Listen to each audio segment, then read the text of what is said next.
মাইকের চার্জ শেষ হয়ে গেছে, খুব বাজে এক্সপিরিয়েন্স। ঢুকেই রয়েছে এরকম ডাবল বেড, এই পাশে জানলা। অটল টানেল পার করার পর পৌঁছে গেলাম শিশু ভিলেজে। ওপরে গেলে কিন্তু বরফ পাওয়া যাবে, এখন ভ্যালি পুরো খালি। আমাদের মতো মধ্যবিত্ত বাঙালিদের স্বপ্ন একটাই, সারা বছর কাজ করে টাকা সঞ্চয় করে বছরে এমন একটা ট্রিপ প্ল্যান করা যেখানে গেলে পাহাড় আর বরফ দুটোই দেখতে পাবো, সেটা নর্থ সিকিম হোক, কাশ্মীর কিংবা হিমাচল। কিন্তু আমি আজকের এই ভিডিওতে আপনাদের সাথে হিমাচল প্রদেশের ভূস্বর্গ মানালির ব্যাপারেই কথা বলবো।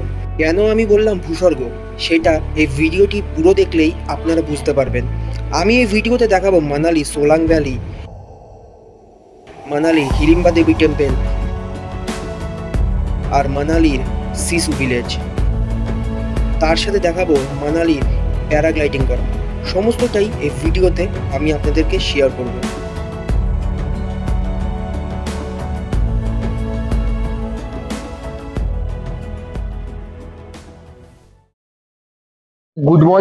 গুড মর্নিং সবাইকে, গুড মর্নিং ফ্রম মানালি। কালকে অনেক রাত হয়ে গেছিল মানালির হোটেলে পৌঁছাতে। আপনারা যারা কালকে ভিডিওটি দেখেননি তারা কিন্তু ডেসক্রিপশনে দেওয়া লিঙ্কে গিয়ে ভিডিওটি একবার দেখে নিতে পারেন। তো এখন রয়েছে আমি মানালির হোটেলে, সকাল সকাল ফ্রেশ হয়ে নিয়েছি, স্নান করে নিয়েছি। তো এরপরে ব্রেকফাস্ট করেই বেরিয়ে পড়বো মানালির সব থেকে ফেমাস জায়গা সোলাং ভ্যালির উদ্দেশ্যে, আর আশেপাশের কিছু সাইট সিইং করবো। তো সবকিছুই দেখাবো আপনাদেরকে, ভিডিওটিকে একদম স্কিপ করবেন না, এন্ড অব্দি দেখবেন। মানালির যেই হোটেলে এখন রয়েছি, চলুন রুমগুলো আপনাদের একবার দেখিয়ে দিই। ঢুকেই রয়েছে এরকম ডাবল বেড, এই পাশে জানলা, একটা টিভি, আয়না, আবার এই পাশে জানলা রয়েছে।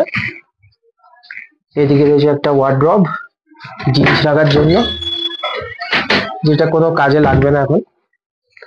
আর এই পাশে রয়েছে বিরাট বড় বাথরুম, কোমোড, উপরে গিজার, আর এদিকে বেসিন। ঘড়ির কাঁটা সকাল 10টা বেজে 20 মিনিট। সকালে ব্রেকফাস্ট কমপ্লিট করে এখন যাচ্ছি মানালির সাইট সিইং করতে।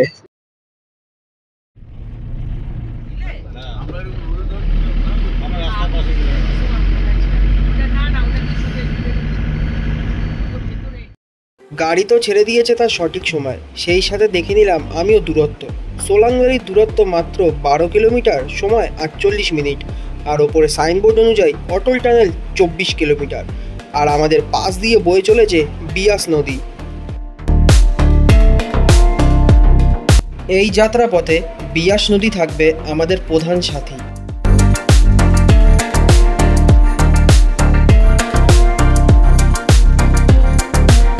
রাস্তার দুধারে যেই দোকানগুলো আপনারা দেখতে পাচ্ছেন নাম্বার দেওয়া, সেই দোকান থেকে কিন্তু আপনারা ইজিলি বরফে পড়ার জন্য জুতো, জ্যাকেট কিংবা গ্লাভস ভাড়া করতে পারেন। এখানে রাস্তার ধারে অনেক দোকান আপনারা দেখতে পাবেন, যেই দোকানের আলাদা করে কিন্তু নাম্বারও দেওয়া থাকে। তো বন্ধুরা, রাস্তার দুধারের ভিউ এনজয় করতে করতে চলুন আমরা আমাদের গন্তব্যে এগিয়ে যাই।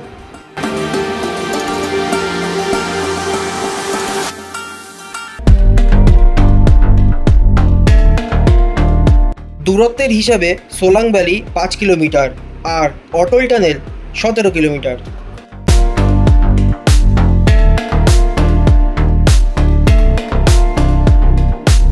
এখন আমরা পার করছি পালচাম সোলাং ভ্যালি ব্রিজ। আপনারা যদি ডিসেম্বর জানুয়ারি মাসে আসেন তবে এই জায়গায় কিন্তু আপনারা চাপ বরফ পেয়ে যাবেন একদম। সোলাং ভ্যালির কিছুটা কাছে যাওয়ার পরেই রাস্তার ধারে আমরা বরফ দেখতে পারলাম।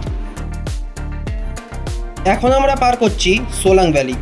তবে একটা সমস্যা হলো, ড্রাইভার সাহেব আমাদের বললেন যে আগে আমরা অটল টানেল পার করে সিসু ভিলেজ ঘুরে আসি, তারপর রিটার্ন করবার পথে আমরা সোলাং ভ্যালি ঘুরে নেব। তাই এখন আমরা সিসুর দিকে এগিয়ে চললাম।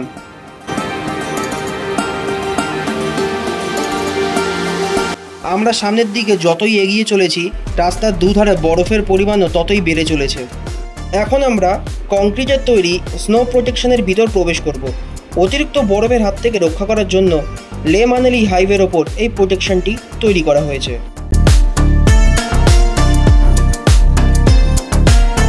আপনারা যদি জানুয়ারি কিংবা ফেব্রুয়ারি মাস নাগাদ মানালি আসেন, এই যে রাস্তাগুলো দেখতে পাচ্ছেন, রাস্তার দুধারে এতটাই বরফের পাহাড় জমে থাকে যে দুখানা গাড়ি পাশ দিয়ে যাতায়াত করাও সমস্যার সৃষ্টি হয়ে যায়।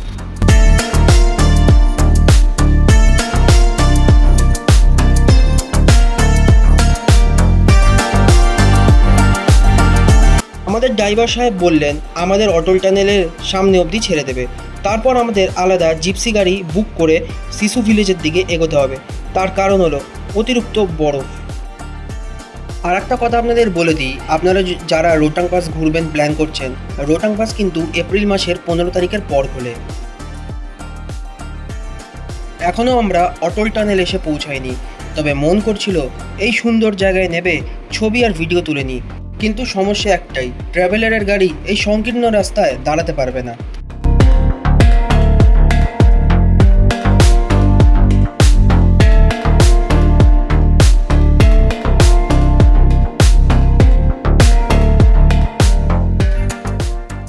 অবশেষে আমাদের গাড়ি জ্যামে পড়লো, আর এই জ্যামটা অটল টানেলের জ্যাম।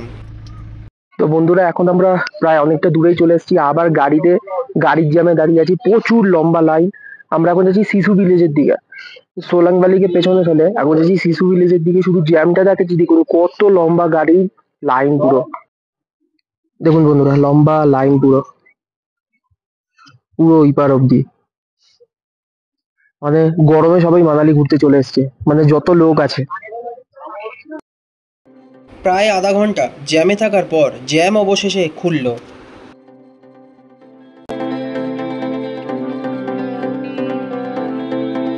এখন ধীরে ধীরে আশেপাশে আর সামনের দিকের ভিউ চেঞ্জ হচ্ছে, দেখা পাচ্ছি অনেকটাই বরফের। দূরত্বের দিক থেকে অটল টানেল এখনো 5 কিলোমিটার।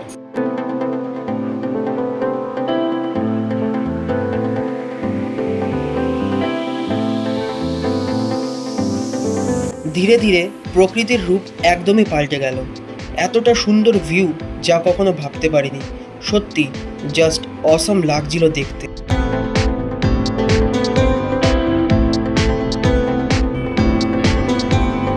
যতই অটল টানেলের সামনের দিকে এগোচ্ছি, রাস্তার দুধারে বরফের পরিমাণ সাথে পর্যটকের পরিমাণও ততই বেড়ে চলেছে।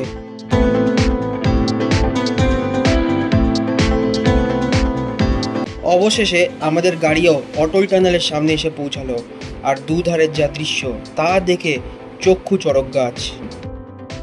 আমাদের চিন্তা একদিকে কমলো, তার কারণ ড্রাইভার সাহেবই আমাদের সেই শিশু ভিলেজ অবধি নিয়ে যাবে, আলাদা করে আর গাড়ি বুক করতে লাগলো না। এবার আপনাদের অটল টানেলের ব্যাপারে কিছু বলি। আমাদের দেশের প্রাক্তন প্রধানমন্ত্রী অটল বিহারী বাজপেয়ীর নামে এই সুড়ঙ্গটি নির্মাণ করা হয়েছে। মে 2010 সাল থেকে এই সুড়ঙ্গ খননের কাজ শুরু হয় এবং 4 অক্টোবর 2020 সালে এই সুড়ঙ্গটি উদ্বোধন করা হয়।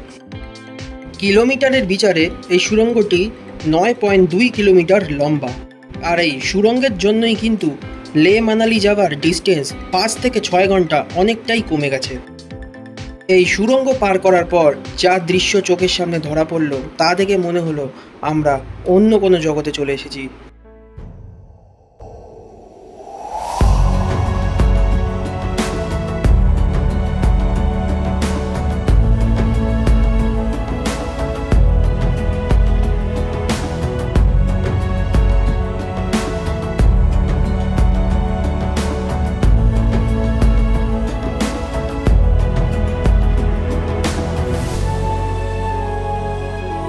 এই রাস্তাটাই কিন্তু সিধে রোহতাং পাস হয়ে লের দিকে চলে যাচ্ছে, আর এই হলো শিশু ভিলেজের দৃশ্য।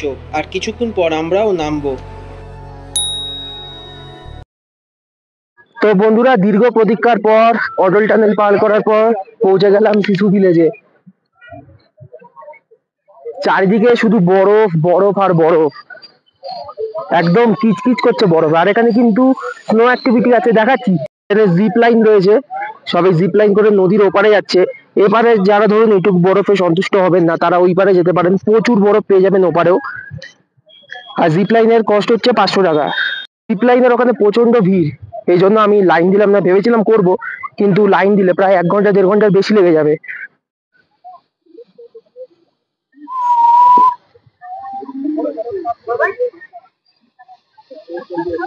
এখানে কিন্তু সবাই ভিডিওগ্রাফি করছে, ছবি তুলছে। এই যে সবাই ক্যামেরা নিয়ে নিজস্ব ছবি ছবি তুলছে। চারিদিকটা পুরো বরফ।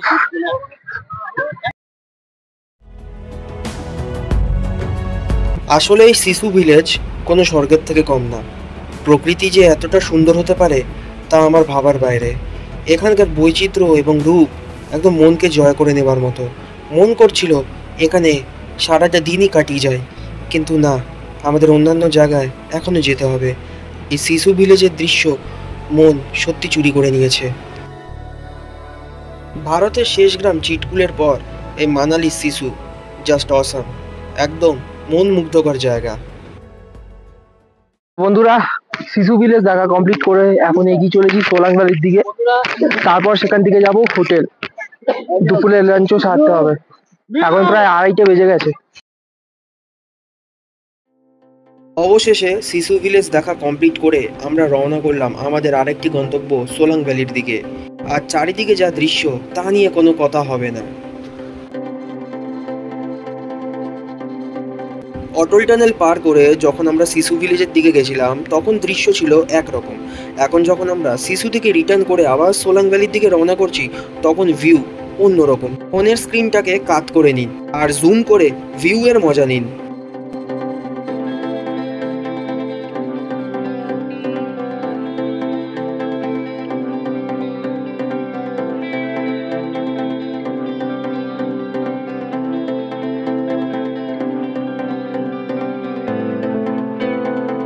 রাস্তার ধারে যেখানে বরফ খুব বেশি পরিমাণে রয়েছে সেখানেও কিন্তু লোকে এরকম আইস অ্যাক্টিভিটির জন্য একদম হামলে পড়ছে।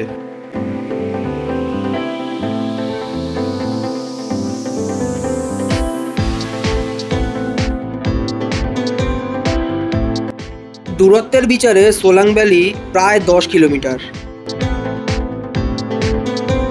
শিশুর দিকে যাওয়ার সময় যেই ভিড়ের সম্মুখীন হয়েছিলাম তার দুটো কারণ ছিল। একটা তো অটল টানেলে ভিড়, আর সেকেন্ড হচ্ছে রাস্তার ধারে এরকম চাপ বরফ জমে যাবার ভিড়। দেখছেন কত বরফ। তো আমরাও কিন্তু প্রায় একদম সোলাং ভ্যালির কাছাকাছি পৌঁছে গেছি।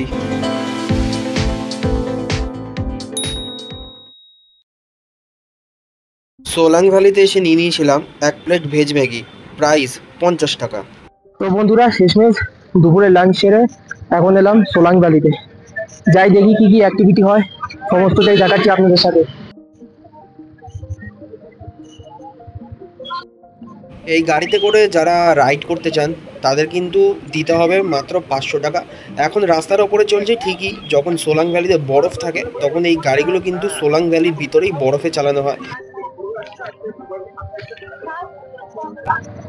এই হচ্ছে সোলাং ভ্যালি।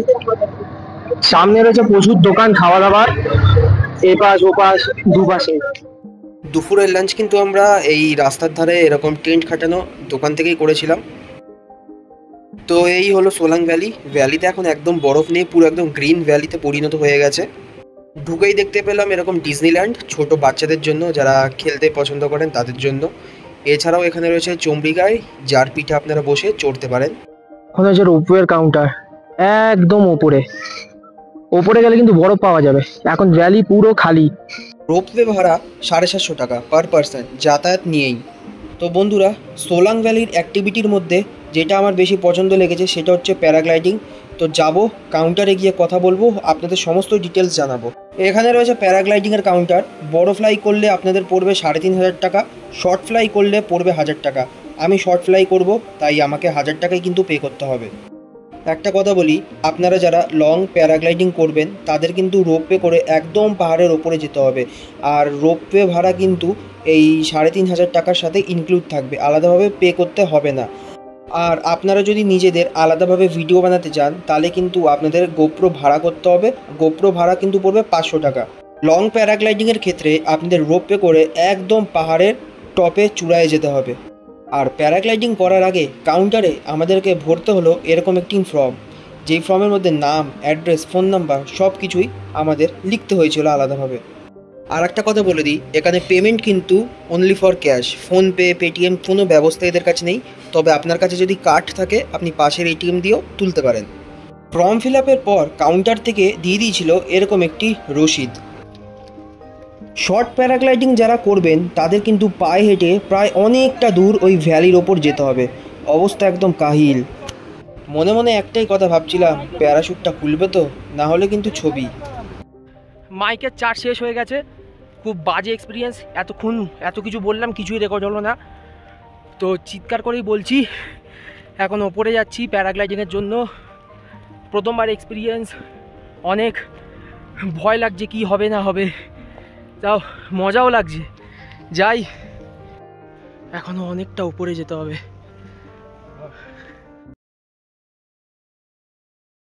শেষমেশ শুরু হয়ে গেল পরীক্ষার পর্ব। আমার পেছনে থাকা পাইলট আমাকে একটাই কথা বলল যে যখন আমি বলবো জোরে কিন্তু দৌড়াবে, কোনো জায়গায় থামবে না। আমিও তার কথা মতো জোরে দৌড়ানো শুরু করে দিই।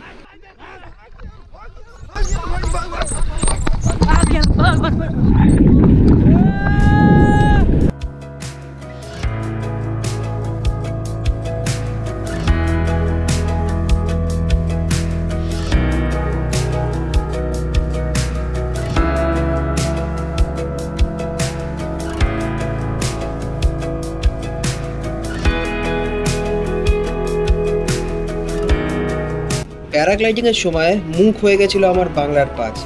একটাই কথা মনে বাজছিল, 500 লেলে আর নিচে উতার দে।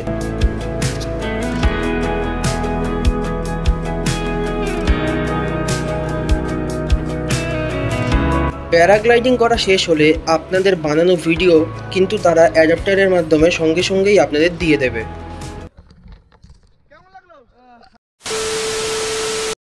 আমার অবস্থা একদম শোচনীয়। এরপর সোলাং ভ্যালিকে বিদায় দিয়ে রওনা করলাম হিড়িম্বা দেবী টেম্পেলের দিকে। আর এই হলো মানালির মল রোড। এই মল রোডকে ক্রস করেই আমাদের অনেকটা ওপরে উঠতে হবে।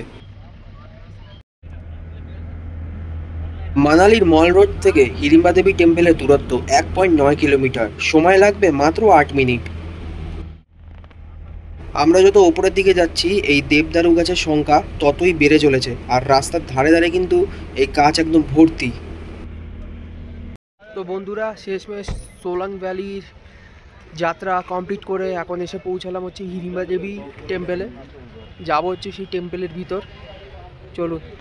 মন্দির চত্বরের সামনে রয়েছে এরকম জুসের দোকান, কিংবা অনেক কেনাকাটারও দোকান রয়েছে। শুকনো ড্রাই ফ্রুট পেয়ে যাবেন। সামনে এরকম একটা মার্কেট মতো করা আছে আর কি। আর এখানে নতুন হোটেলও তৈরি হচ্ছে থাকার মতো। এই দেখুন বন্ধুরা, চমড়ি গাই, এর সাথে দাঁড়িয়ে ছবি তুলতে নাকি 50 টাকা, ভাবা যায়। তো এই গেটের ভিতর দিয়ে আমরা মন্দির চত্বরে প্রবেশ করব। দেখুন কত কিউট, কত সুন্দর খরগোশগুলো। এদের সাথে ছবি তোলার জন্য কিন্তু আলাদা টাকা পে করতে হবে। আর এই হচ্ছে মন্দির চত্বরটা, পুরো বড় বড় দেবদারু গাছের বনে পুরো ঘেরা। খুব সুন্দর জায়গাটা, শান্ত নিরিবিলি বেশ। আর ওই হচ্ছে হিড়িম্বা দেবী টেম্পেল। চলুন মন্দিরের সামনে যাই আর আপনাদের মন্দিরের ইতিহাস সম্পর্কে একটু ধারণা দিই। এই সিঁড়ি দিয়ে উঠবো এখন। কত ভিড় আর কত দর্শনার্থীরা এসেছেন। এই হিড়িম্বা দেবী মন্দিরটি স্থানীয়ভাবে ধুঙ্গারি মন্দির নামেও পরিচিত। এই মন্দিরটি ভারতবর্ষের হিমাচল প্রদেশ রাজ্যের মানালিতে অবস্থিত একটি হিন্দু মন্দির। ভারতীয় মহাকাব্য ও মহাভারতের একজন বিশিষ্ট চরিত্র ভীমের স্ত্রী হিড়িম্বার উদ্দেশ্যে এই মন্দিরটিকে নির্মাণ করা হয়েছে। মন্দিরটি হিমালয়ের পাদদেশে ধুঙ্গিরি বন বিহার নামে বড় বড় দেবদারু গাছ দ্বারা বেষ্টিত রয়েছে। এই মন্দিরটি মাটির ভিতর থেকে বেরিয়ে আসা এক বিশাল পাথরের ওপর তৈরি করা হয়েছে। এই কাঠামোটি 1553 সালে মহারাজা বাহাদুর সিং এর দ্বারা নির্মাণ করা হয়েছে। মন্দিরটি একটি প্রাচীন গুহার চারপাশে নির্মাণ করা হয়েছে, যেখানে দেবী হিড়িম্বা ধ্যান করতেন। পাণ্ডবদের নির্বাসনের সময় তারা মানালিতে এসেছিলেন এবং 5 পাণ্ডবের মধ্যে বিশিষ্ট ভীম হিড়িম্বার ভাইকে পরাজিত করেছিলেন এবং তারপরেই ভীম হিড়িম্বাকে তার বিয়ের প্রস্তাব দিয়েছিলেন। ভীম এবং হিড়িম্বার পুত্র সন্তানের নাম ছিলেন ঘটোৎকচ। 2 hours later. সারাদিনের ঘোরা বেড়ানো কমপ্লিট করে ফিরলাম নিজের হোটেল রুমে। আর এতটাই পরিশ্রম আর ক্লান্ত হয়ে গেছি যে কথা আর বেশি বলতে পারলাম না।